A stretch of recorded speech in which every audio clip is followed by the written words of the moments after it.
শিক্ষার্থীদের দাবির মুখে পদত্যাগ করলেন কুয়েটের উপাচার্য ও উপাচার্য। রাতে অনশন ভাঙেন আন্দোলনরত শিক্ষার্থীরা। ভৌগোলিক অবস্থান বিবেচনায় সম্ভাবনাময় বিনিয়োগের হাব বাংলাদেশ বললেন প্রধান উপদেষ্টা। দেশে কাতারের ব্যবসায়ীদের বিনিয়োগের আহ্বান।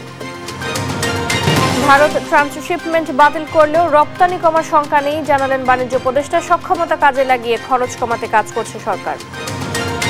রাজধানীর বিভিন্ন এলাকায় চুলা জ্বলে না গ্যাস সংকটে, যানবাহনের দীর্ঘ সারি ফিলিং স্টেশনেও সরবরাহ কমের অজুহাত তিতাসের। 400-450 মিলিয়নের গ্যাসে কিন্তু শর্টেজ আমার কাছে প্রতিদিনই থাকছে। যে মন্ত্রণালয় থেকেও এবং পেট্রোনালয় থেকেও এলএনজির সরবরাহ বাড়ানোর জন্য চেষ্টা করা হচ্ছে। সাভারের রানা প্লাজা ধসের 12 বছর আজ মানবেতর দিন কাটছে। আহতদের একযুগীয় বিচার ও ক্ষতিপূরণ না পাওয়ার আক্ষেপ ভুক্তভোগীদের। এই যে 12টা বছর আমরা রাস্তায় রাস্তায় এখনো পাগলের মতন ঘুরতেছি, কেন এই কথা তুলে ধরেন আর কেন এই গাইগুলো আমরা করে বাড়াবো? এই শ্রমিকটা এখানে বেঁচে থাকলে বাকি জীবনে যে আয় করতে পারতো সেটা হচ্ছে তার ক্ষতিপূরণ। ভ্যাটিকান সিটিতে পোপের মরদেহ দেখতে মানুষের ভিড়। অন্ত্যেষ্টিক্রিয়ায় যোগ দিতে কাতার থেকে রোম যাচ্ছেন প্রধান উপদেষ্টা ডক্টর মোহাম্মদ ইউনূস। এবং পাকিস্তানের সাথে সিন্ধু পানি বন্টন চুক্তি বাতিল করল মোদি। 48 ঘন্টার মধ্যে পাকিস্তানিদের ভারত ত্যাগের নির্দেশ, পাল্টা পদক্ষেপ নিচ্ছে পাকিস্তান। দেখছিলেন সংবাদ শিরোনাম, এবারে বিস্তারিত সংবাদ। দুপুরে আপনাদের সাথে আছি জ্যোতি সরওয়ার। অবশেষে পদত্যাগ করলেন কুয়েটের উপাচার্য অধ্যাপক ডক্টর মোহাম্মদ মাসুদ ও উপাচার্য অধ্যাপক শেখ শরীফুল ইসলাম। এর আগে শিক্ষার্থীদের দাবির মুখে তাদের দায়িত্ব থেকে অব্যাহতির কথা জানায় সরকার। বুধবার রাতে শিক্ষা মন্ত্রণালয়ের এক বিজ্ঞপ্তিতে আরো বলা হয়, অনতি বিলম্বে একটি সার্চ কমিটি গঠনের মাধ্যমে এই দুই পদে নতুন ব্যক্তির নিয়োগ দেওয়া হবে এবং জ্যেষ্ঠ অধ্যাপকদের মধ্য থেকে একজনকে অন্তর্বর্তী দায়িত্ব দেওয়া হবে। এই ঘোষণার এক দফা দাবিতে আমরণ অনশনরত শিক্ষার্থীরা প্রায় 58 ঘন্টা পর তাদের কর্মসূচি প্রত্যাহার করেন। রাত 1টার দিকে তাদের জুস পান করিয়ে অনশন ভাঙান বিশ্ববিদ্যালয় মঞ্জুরি কমিশনের সদস্য অধ্যাপক তানজিম উদ্দিন খান। 14 এপ্রিল সিন্ডিকেট সভায় 37 জন শিক্ষার্থীকে দেয়া বহিষ্কার আদেশও প্রত্যাহার করা হয়।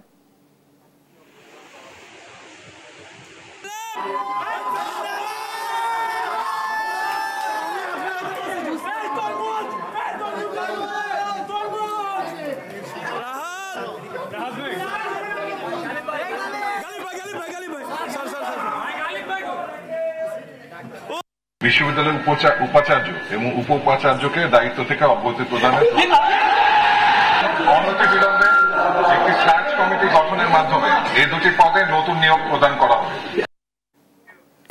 ভারত ট্রান্সশিপমেন্ট বাতিল করলেও রপ্তানি কমার আশঙ্কা নেই, জানালেন বাণিজ্য উপদেষ্টা। বলেন, সক্ষমতা কাজে লাগিয়ে খরচ কমাতে কাজ করছে সরকার।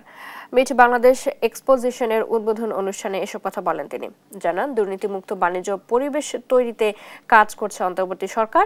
যে কোনো আন্তর্জাতিক বাণিজ্যিক সমস্যা সমাধানে বাণিজ্য মন্ত্রণালয় সর্বদা সহায়তার আশ্বাস দেন বাণিজ্য উপদেষ্টা। তিনি আরো বলেন, আন্তর্জাতিক ব্যবসা পরিধি বৃদ্ধিতে আমাদের রপ্তানি পণ্যের বৈচিত্র্যতা এখন সময়ের দাবি। শুধু কিছু নির্দিষ্ট পণ্যের উপর নির্ভর করে টিকে থাকা সম্ভব নয়। বিশ্ববাজারের প্রতিযোগিতায় টিকে থাকতে হলে আমাদের উদ্ভাবনে যেতে হবে, নতুন বাজার খুঁজতে হবে, নতুন বাস্তবতায় আমাদের নতুন করে ভাবতে হবে। এভাবে কাজ করার আহ্বান জানান তিনি। Improving the ease of doing business and cost of doing business by reducing corruptions, by increasing efficiency. I'm sure you all know that we are working on this national single window, which would be a great facilitator. You all know that our bidder is quite dynamic. We have hosted one of the great congregations of International Investor Summit. সমরাষ্ট্রের যন্ত্রাংশ সহ অন্যান্য খাতে বিনিয়োগে কাতারের জন্য দেশে বিশেষ অর্থনৈতিক অঞ্চল গড়ে তুলতে কাতারকে প্রস্তাব দিয়েছেন প্রধান উপদেষ্টা ডক্টর মোহাম্মদ ইউনূস। বাংলাদেশে বিনিয়োগের সম্ভাবনা তুলে ধরে বলেন, সরকার দুর্নীতিমুক্ত নতুন বাংলাদেশ গড়তে নিবেদিত। The old Bangladesh used to be a country of enormous corruption. You cannot match any country with Bangladesh in terms of corruption. We are the champion. The new Bangladesh is dedicated to create a country of zero corruption. You'll hear many criticism of the interim government.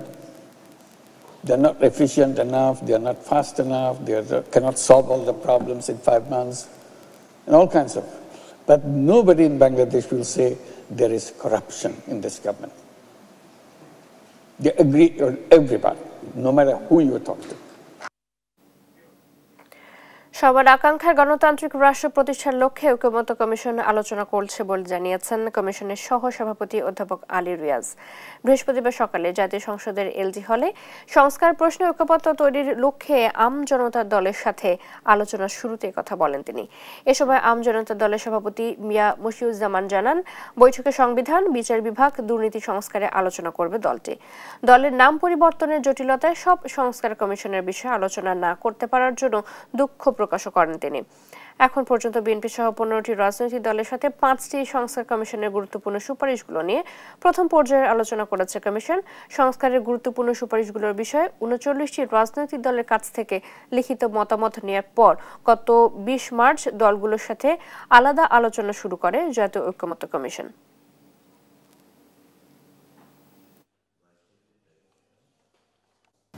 ঐকমত্য কমিশনের লক্ষ্য হচ্ছে সকলের সঙ্গে আলোচনা করে এমন একটি জাতীয় সনদ তৈরি করা যা সকলের কাছে গ্রহণযোগ্য হবে, যার ভিত্তিতে ভবিষ্যতের বাংলাদেশের পথরেখা নির্মাণ করা যাবে।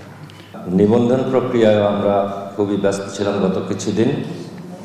আমরা স্প্রেডশিটগুলি যখন পাই তখন ওই বাকি কাজগুলিও আমাদেরকে একই সাথে করতে হয়েছে, যার জন্য কিছুটা আমাদের স্প্রেডশিটে যেভাবে আমরা মার্কিং করেছিলাম, আমাদের মতামত দিয়েছিলাম, তার মধ্যে কিছু পরিবর্তন হবে এখন আজকে। এটা আপনাদের জন্য একটা অসুবিধার সৃষ্টি করবে, আমি সেটা বুঝি। এর জন্য প্রথমে আমার দলের পক্ষ থেকে আমি ব্যক্তিগতভাবে আপনাদের কাছে ক্ষমা প্রার্থনা করছি। এমবিবিএস শেষে বিএমডিসি রেজিস্ট্রেশনের জন্য লাইসেন্সিং পরীক্ষা হওয়া দরকার বলে মন্তব্য করেছেন প্রধান উপদেষ্টার বিশেষ সহকারী অধ্যাপক ডাক্তার সাইদুর রহমান। বৃহস্পতিবার বাংলাদেশ মেডিকেল বিশ্ববিদ্যালয়ের চিকিৎসক সপ্তাহের আলোচনায় তিনি বলেন, মানুষের আস্থা ফেরাতে লাইসেন্স পাওয়া চিকিৎসকদেরও নিয়মিত নবায়ন পরীক্ষার ব্যবস্থা করা যায় কিনা সেটিও বিবেচনা করা দরকার। অনুষ্ঠানে স্বাস্থ্য সংস্কার কমিশনের চেয়ারম্যান অধ্যাপক ডাক্তার এ কে আজাদ বলেন, চিকিৎসা সেবায় মানুষের আস্থা ফেরাতে চিকিৎসকদেরও আত্মসমালোচনা করতে হবে। এ সময় যে কোনো কমিশন গ্রহণ ফৌজদারি অপরাধ বলেও আখ্যা দেন কমিশন চেয়ারম্যান।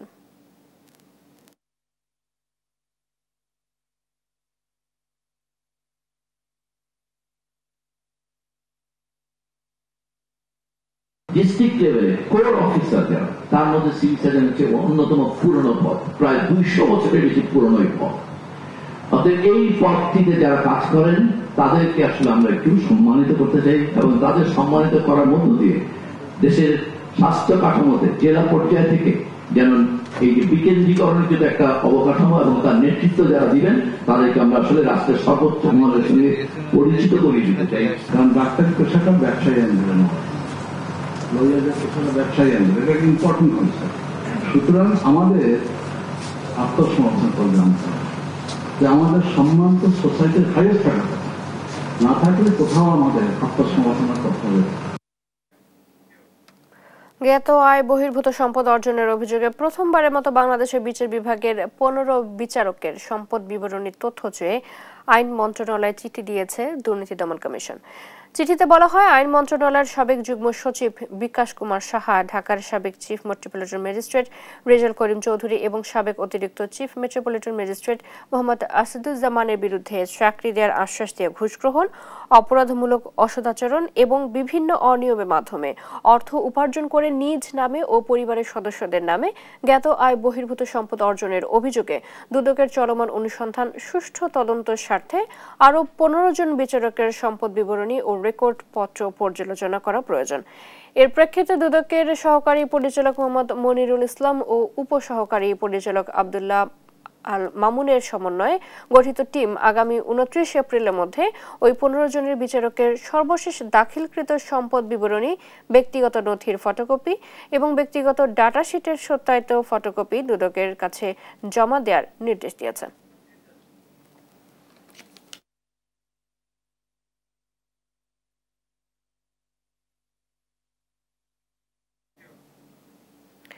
প্রভাব খাটিয়ে সিডিএর শতাধিক প্লট হাতিয়ে নিয়েছে স্বৈরাচার শেখ হাসিনা সরকারের মন্ত্রী, সংসদ সদস্য ও নেতারা। অনিয়মকে নিয়ম বানিয়ে নিজের আত্মীয় স্বজন, ব্যক্তিগত কর্মকর্তা কর্মচারীদের নামেও প্লট হাতিয়ে নেন রাজনৈতিক বিবেচনায় নিয়োগ পাওয়া সিডিএর সাবেক চেয়ারম্যান আব্দুস সালাম। সিডিএর অনিয়ম, দুর্নীতি আর প্লট কেলেঙ্কারি নিয়ে সহকর্মী AK নাজিমের প্রতিবেদন, জানাচ্ছেন টুম্পা আফরোজ। 2004 সালে নগরীর কোয়াইশ ও চান্দগাঁও মৌজায় প্রায় 170 একর জমিতে গড়ে তোলা হয় অনন্যা আবাসিক এলাকা নামে নতুন আবাসন প্রকল্প। প্রকল্পের নকশা ও লেআউট অনুযায়ী 2008 সালের জুলাইতে 1733টি প্লট বরাদ্দ দেওয়া হয় লটারির মাধ্যমে। আওয়ামী লীগ ক্ষমতায় আসার পর রাজনৈতিক বিবেচনায় দলের নগর শাখার কোষাধ্যক্ষ আব্দুস সালামকে নিয়োগ দেওয়া হয় সিডিএর চেয়ারম্যান হিসেবে। এরপরই শুরু হয় সরকারি জমির হরিলুট। সিডিএর প্লট হরিলুটে বিভিন্ন আবাসিক এলাকার লেআউট ও নকশায় আনা হয় পরিবর্তন। ভরাট করা হয় পুকুরসহ খেলার মাঠ। সাবেক বাণিজ্য মন্ত্রী টিপু মুন্সি ও আব্দুস সালামের মালিকানায় আবাসিক এলাকায় গড়ে তোলা হয় বাণিজ্যিক হাসপাতাল। লেআউট পরিবর্তন করে সালাম নিজেই গড়ে তোলেন বাণিজ্যিক ভবন। শতকরা 90% মানুষই বা ভবনেই কিন্তু অনুমোদিত নকশার ব্যত্যয় ঘটিয়েই কিন্তু এটা নির্মিত হচ্ছে, এবং যে সমস্ত বিল্ডিং কোড মেনে বিল্ডিংগুলো তৈরি করা দরকার সেগুলো মানা হচ্ছে না। এক কথায় সিডিএকে কেউ তোয়াক্কাই করছে না। এদিকে জ্যেষ্ঠতা লঙ্ঘন করে অনুগত কর্মকর্তা কর্মচারীদের নামে বরাদ্দ দেয়া হয় 50টি প্লট। সিডিএর নীতিমালা না মেনে 6 বছর আগের জমির মূল্য দেখিয়ে 2013 সালে মন্ত্রী, সংসদ সদস্য ও দলের নেতাদের দেয়া হয় 60টি প্লট। এর মধ্যে রয়েছেন সাবেক মন্ত্রী হাসান মাহমুদ, দিলীপ বড়ুয়া, আনিসুল ইসলাম মাহমুদ, দীপঙ্কর তালুকদার, ঢাকা বিশ্ববিদ্যালয়ের সাবেক ভিসি AK আজাদ চৌধুরী সহ অনেকে। যে কাজটা করবে ইঞ্জিনিয়ারিং ডিপার্টমেন্ট সে লেআউট করছে এবং সেও কিন্তু ওটা ইমপ্লিমেন্ট করছে, যার ফলে যা হওয়া তা হয়েছে। এখানে অনেক ধরনের লেআউট চেঞ্জ হয়ে পুকুর ভরাট করে প্লটও বরাদ্দ দেওয়া হয়েছে। ওখানে আমাদের প্ল্যানটা ছিল যে সেখানে আমরা ওপেন স্পেস করব, এখানে হাঁটবো, মানুষ হাঁটার জায়গা থাকবে, খেলার মাঠ থাকবে, থাকবে, কিন্তু ওইটা ভরাট করে পুকুর ভরাট করে এখানে কিন্তু প্লট বাণিজ্য করা হয়েছে। আরও 2 দফায় সিডিএর বোর্ড সদস্য, যুবলীগ নেতা শাহজাহান ও জসিমউদ্দিন শাহ সহ পারিবারিক ব্যবসা প্রতিষ্ঠান ওয়েল গ্রুপের জনসংযোগ কর্মকর্তা সেতু বড়ুয়াকে গোপনে প্লট বরাদ্দ দেন আব্দুস সালাম। প্লট কেলেঙ্কারির সঙ্গে জড়িতদের দ্রুত আইনের আওতায় আনার দাবি নগরবাসীর। নিউজ ডেস্ক, দেশ টিভি। সাভারের রানা প্লাজা ধসের 1 যুগ পেরিয়ে গেলেও এখনো দায়ীদের বিচার হয়নি। বেঁচে ফেরা শ্রমিকরা আজও কাটাচ্ছেন মানবেতর জীবন। কারো কাঁধে ঋণের বোঝা, কেউ বা ভিক্ষাবৃত্তির উপর টিকে আছে। সরকারের কাছে চিকিৎসা সেবা সহ ক্ষতিপূরণের দাবি শ্রমিকদের।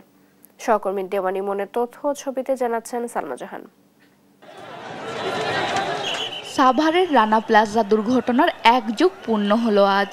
2013 সালের এই দিনে চোখের পলকে সাভার বাস স্ট্যান্ডের কাছে গার্মেন্টস কারখানার 9 তলা ভবনটি ধসে পড়ে, যেখানে চাপা পড়ে কয়েক হাজার মানুষের স্বপ্ন ও প্রাণ। এতে 1175 শ্রমিকের করুণ মৃত্যু হয়। প্রায় 2500 জনকে উদ্ধার করা হয় আহত অবস্থায়। তাদের মধ্যে অনেকেই হাত পা হারিয়ে বরণ করেন পঙ্গুত্ব, যাদের বেশিরভাগেরই এখন দিন কাটছে অনাহারে অদ্যাহারে। এমনই একজন শ্রমিক সালমা বেগম গুরুতর আহত হয়ে হারান কর্মশক্তি। বেঁচে থাকার লড়াইয়ে তাই এখন ফেলে দেওয়া সবজি কুড়িয়ে বিক্রি করেন তিনি। এই যে 12টা বছর আমরা রাস্তায় রাস্তায় এখনো পাগলের মতন ঘুরতেছি, কেন এই কথা তুলে ধরেন আর কেন এই গাইগুলো আমরা করে বেড়াবো? আমাদের টাকা মানসি খাইতেছে, ফান্ডে ফান্ডে আমাদের টাকা জমা রয়েছে। সালমার মতো আহত হয়ে অনেক শ্রমিকেরই কাটছে মানবেতর জীবন। শুধু আর্থিক দুরবস্থায় নয়, তাদের মনে এখন এই ঘটনার বিচার ও ক্ষতিপূরণ না পাওয়ার 1 যুগের আক্ষেপ। অনেক দিন বাসায় বিছানায় ছিলাম, কোনো সিঁড়ি বাইয়া উঠতে পারতাম না, ভয় লাগতো যে এই বুঝি পড়ে যাবো, এই বুঝি পড়ে যাবো। 50,000 টাকা পাইছি, এটা কি ক্ষতিপূরণ বলে? এটা ক্ষতিপূরণ বলে না, এটা আমার দাম দিচ্ছে অনুদান। দুর্ঘটনার ক্ষতিগ্রস্তদের স্থায়ী পুনর্বাসন এবং 1 যুগের সমান ক্ষতিপূরণের পাশাপাশি 24 এপ্রিলকে শোক দিবস ঘোষণার দাবি জানান শ্রমিক নেতারা। এছাড়া দোষীদের দ্রুত বিচারের মাধ্যমে কঠোর শাস্তি চান তারা। ক্ষতিপূরণটা হতে হবে এক জীবন সম পরিমাণ। এই শ্রমিকটা এখানে বেঁচে থাকলে বাকি জীবনে যে আয় করতে পারতো সেটা হচ্ছে তার ক্ষতিপূরণ, তার হচ্ছে আর্থিক ক্ষতিপূরণ। যদিও একটা মানুষের মৃত্যুর কারণে আর্থিক ক্ষতিপূরণ সম্ভব না, তারপরও তার পরিবার, তার সংসার, তার অভাবে তারা অসহায় হবে, এটা তার ক্ষতিপূরণ দিয়ে পূরণ করা যায় না। রানা প্লাজা ধস বিশ্বের তৃতীয় বৃহত্তম শিল্প দুর্ঘটনা। সেই সময় এ ঘটনায় কেঁপে ওঠে পুরো বিশ্ব বিবেক। নিউজ ডেস্ক, দেশ টিভি। রাজধানীর বিভিন্ন এলাকায় গ্যাসের তীব্র সংকটে জ্বলছে না চুলা। দিনের বেশিরভাগ সময়ে গ্যাস না থাকায় সময় মতো হচ্ছে না রান্না। এদিকে সিএনজি ফিলিং স্টেশনগুলোতেও যানবাহনের দীর্ঘ সারি। এতে দুর্ভোগ পোহাতে হচ্ছে জনসাধারণকে। তিতাস জানায়, চাহিদার তুলনায় সরবরাহ কম, সংকট সমাধানে নেওয়া হচ্ছে নতুন প্রকল্প। ফাহিম ইউসুফের প্রতিবেদন। বারবার চেষ্টাতেও জ্বলছে না গ্যাসের চুলা। না খেয়ে বেলা পার করা পরিণত হয়েছে রুটিনে।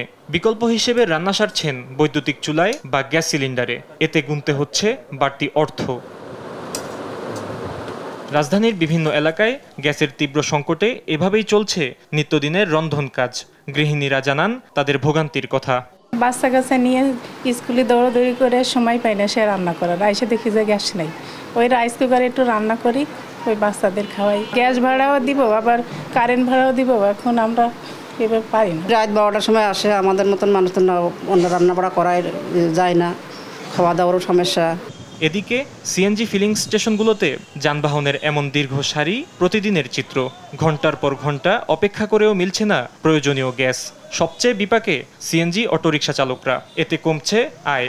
প্রত্যেকটা পাম্পে 100 করে গাড়ি আছে, 100 নিচে 80 টাকা। পাম্পে ঢুকলে 50, 60, 70 এরকম গ্যাস। 3 বা 4 প্রকার গ্যাস নিব না, গাড়ি চালামো কোন। মহাজন কোনো জমা কম নেয় না, আরো জমা পারলে বাড়াই। যদি কোনো কথা কয় চাবি দেওয়া যায়। 1.5 ঘন্টা হয়ে গেছে আমি দাঁড়ায় আছি, এখনো গ্যাস নিতে পারি নাই। প্রতিদিন 1 ঘন্টা থেকে 1 ঘন্টা 20 মিনিটের সিরিয়াল ঠেলে আমাদেরকে গ্যাস পেতে হচ্ছে।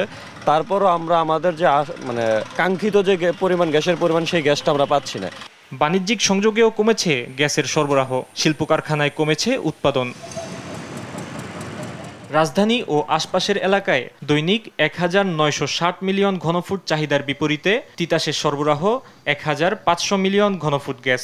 সরবরাহ বাড়াতে অতিরিক্ত কূপ খনন ও আমদানির কথা জানান তিতাসের অপারেশন বিভাগের মহাব্যবস্থাপক সাইদুল হাসান। 400-450 মিলিয়নের গ্যাসে কিন্তু শর্টেজ আমার কাছে প্রতিদিনই থাকছে। যে মন্ত্রণালয় থেকেও এবং পেট্রোনালয় থেকেও এলএনজির সরবরাহ বাড়ানোর জন্য চেষ্টা করা হচ্ছে। আপনি জানেন যে বিভিন্ন সরকারি পর্যায়ে এলএনজিগুলোর ক্রয় করার বিষয়ে উদ্যোগ নেওয়া হচ্ছে। বিভিন্ন জায়গায় কূপের সংখ্যা বাড়াচ্ছে পেট্রোবাংলা। জানান, গ্রাহক সংখ্যা দ্রুত বাড়ায় চাহিদা অনুযায়ী রাজধানীর পুরনো লাইনে সরবরাহ করা যাচ্ছে না গ্যাস। তাই সক্ষমতা বাড়াতে নতুন পাইপলাইন বসানোর প্রকল্প নিয়েছে তিতাস। এই এলাকাগুলো ঢাকার পুরনো এলাকা। ওই এলাকার নেটওয়ার্কের যে কাভারেজ, তার যে একটা সক্ষমতা, একটা এলাকার তো নেটওয়ার্কের একটা সক্ষমতা, এই সক্ষমতা কিন্তু এক্সিড করে গেছে। প্রজেক্টের ভিতরে দুটো অংশই আছে। একটা হলো পুরাতন লাইনগুলোকে রিপ্লেস করা এবং পাইপের ডায়া বাড়ানো। প্রতিদিন কিন্তু আমাদের কয়েকশো করে অবৈধ লাইন কিন্তু কাটা হচ্ছে। তবে শুধু প্রকল্প বা আশ্বাস নয়, গ্যাস সংকটের স্থায়ী সমাধানে দৃশ্যমান অগ্রগতি দেখতে চান ভুক্তভোগীরা। ফাহিম ইউসুফ, দেশ টিভি, ঢাকা। কাতার বিশ্ববিদ্যালয়ে বক্তব্য রাখছেন ডক্টর মোহাম্মদ ইউনুস। আমরা সেখানে যুক্ত হচ্ছি সরাসরি।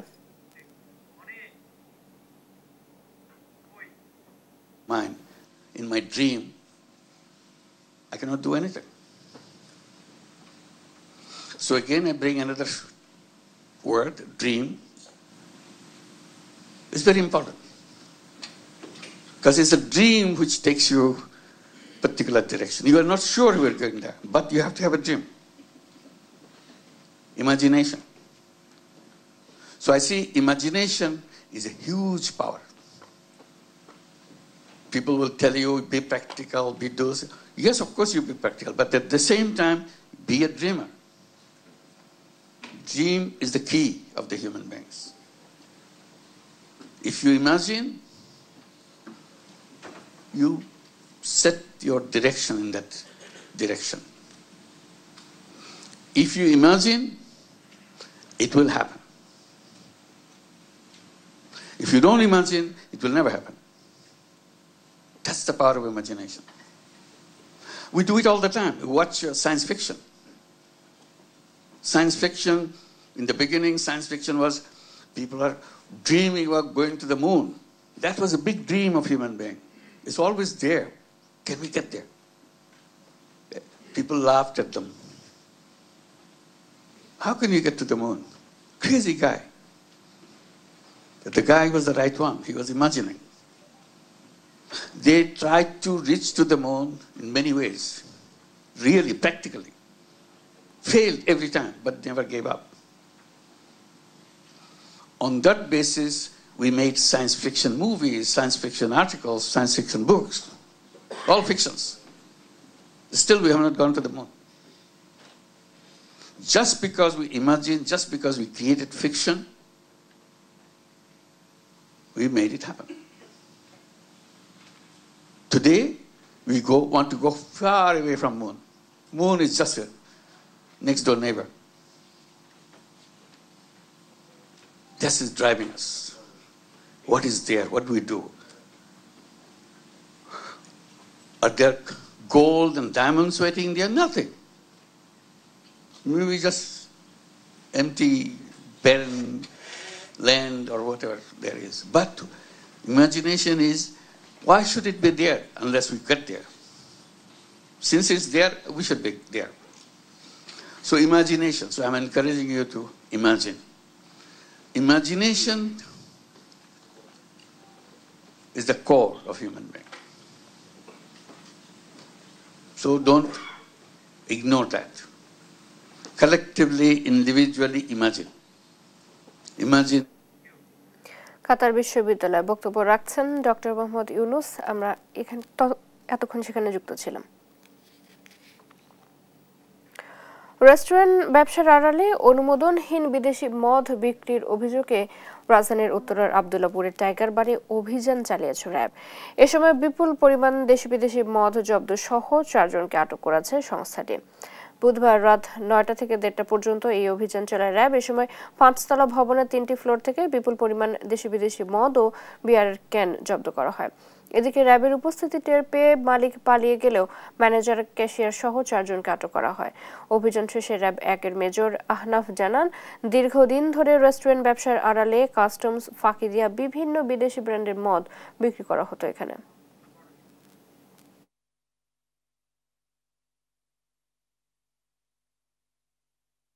এটা হচ্ছে কি মূলত টাইগার এন্টারটেইনমেন্ট লিমিটেড নামক একটা রেস্টুরেন্টের যেসব নির্ধারিত মাদক তার থেকে আমরা অনেক বেশি বিদেশি মদ এবং বিয়ার উদ্ধার করি। কর সংক্রান্ত কোনো কাগজ পাইনি আমরা। উপরন্তু আমরা কিছু আইটেমের উপর লেখা দেখে দিয়েছে কাস্টমস নো ডিউটি পেইড, অর্থাৎ এটা কোনো আকারে হয়তো মানে কাস্টমসে এসেছিল এবং ডিউটি পে না করে তারা নিয়ে আসছে।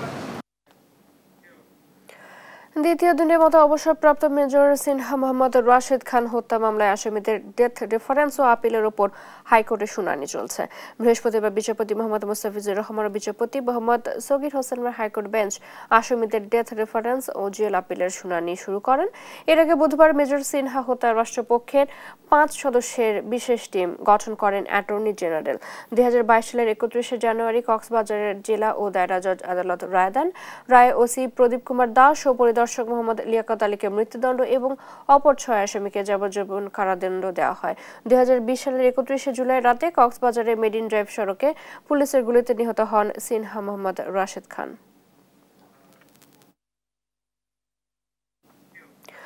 পুকুর সংস্কারের নামে বন বিভাগের অনুমতি ছাড়াই অর্ধশতক গাছ কাটছেন উপজেলা সহকারী কমিশনার তারিকুল ইসলাম। এই বিষয়ে তার সাথে কথা বলতে গেলে অকথ্য ভাষায় গালিগালাজ করেন সাংবাদিকদের। অভিজিৎ ঘোষের রিপোর্ট, জানাচ্ছেন নুসরাত শোভা। আপনার ফালতু ভিডিও দেখার আমার সময় নেই, সাংবাদিকের সঙ্গে এভাবে কথা বলছিলেন একজন সরকারি কর্মকর্তা। কিন্তু কেন? নিয়ম নীতি বা পরিবেশের তোয়াক্কা না করে টাঙ্গাইলের ভুয়াপুরে সরকারি গাছ কাটা নিয়ে প্রতিবেদন করতে গেলে সাংবাদিকরা পড়েন উপজেলা সহকারী কমিশনার তারিকুল ইসলামের তোপের মুখে। অভিযোগ রয়েছে পুকুর সংস্কারের নামে বন বিভাগের অনুমতি ছাড়াই কাটছেন অর্ধশত বয়সী গাছ। বিধি ভঙ্গ করে নিজেই বনে গেছেন ঠিকাদার। এখানে হসপিটাল, এখানেই থানা, এখানেই ভূমি অফিস, মানুষজন আসে এই জায়গাতেই একটু আশ্রয় নেয়, ছায়ের নিচে বসে। আমাদের এখানে যে কাজটি হচ্ছে এটা আমি মনে করি যে এটা বৈজ্ঞানিক দৃষ্টিকোণ থেকে, প্রাকৃতিক দৃষ্টিকোণ থেকে এই কাজটি সঠিক হয় নাই। একটা পুকুরকে যদি পুনঃখনন করতে হয় অথবা খনন করতে হয়, এটাকে যদি অন্য কোনো প্রজেক্ট হিসেবে নেয় তাহলে কিন্তু গাছগুলি কর্তন করার কোনো প্রয়োজন পড়ে না। আর আমরা যথাযথভাবে শাস্তি প্রক্রিয়া দাবি করছি, আর সেই সাথে এই পরিবেশটাকে আরও নির্মল এবং সবুজ অভয়ারণ্য আর করার জন্য আশা ব্যক্ত করছি। প্রকল্পের সভাপতির দাবি, গাছ কাটা সহ সকল বিষয়ই জানেন সহকারী কমিশনার। আর বন বিভাগ বলছে গাছ কাটার বিষয়ে লিখিত কোনো আবেদনই পাননি তারা। আমরা তো জানি যে ওই যে গাছ কাটলে কি লাগে, পারমিশন লাগে বন বিভাগে। বন বিভাগের সাথে যোগাযোগ করছিলেন হয়তো না, এরকম আমরা কোনো অ্যাপ্লিকেশন পাইনি। এ বিষয়ে ফোন করে তার সাথে কথা বলতে চাইলেই অশোভন ভাষায় গালাগালি শুরু করেন এসিল্যান্ড তারিকুল ইসলাম। পরে তার কার্যালয়ে গিয়েও বক্তব্য চাইলে তিনি ক্যামেরার সামনে কথা বলবেন না বলে জানান। এ বিষয়ে তদন্ত সাপেক্ষে আচরণবিধি লঙ্ঘন আইনে ব্যবস্থা নেওয়ার আশ্বাস দিয়েছেন জেলা প্রশাসনের এই কর্মকর্তা। একজন সরকারি কর্মকর্তাই হোক বা একজন সাধারণ মানুষই হোক, একজন মানুষ আরেকজনের সাথে যখন কথা বলবে তিনি সৌজন্য বজায় রেখে কথা বলবেন, এটা খুবই স্বাভাবিক বিষয়। এবং আমাদের যে কর্মকর্তার কথা আপনি বলছেন, তিনি আপনার সাথে বা যে কারোর সাথে অসৌজন্যমূলক কোনো কথা বলেছে কিনা, আচরণ করেছে কিনা, এটি আমরা তদন্ত করে দেখব। তদন্ত সাপেক্ষে এটা আইনানুগ ব্যবস্থা গ্রহণ করা হবে। সরকারি কর্মচারীর আইন অমান্য করা কাম্য নয় বলছেন সচেতন নাগরিক সমাজের প্রতিনিধিরা। নিউজ ডেস্ক, দেশ টিভি।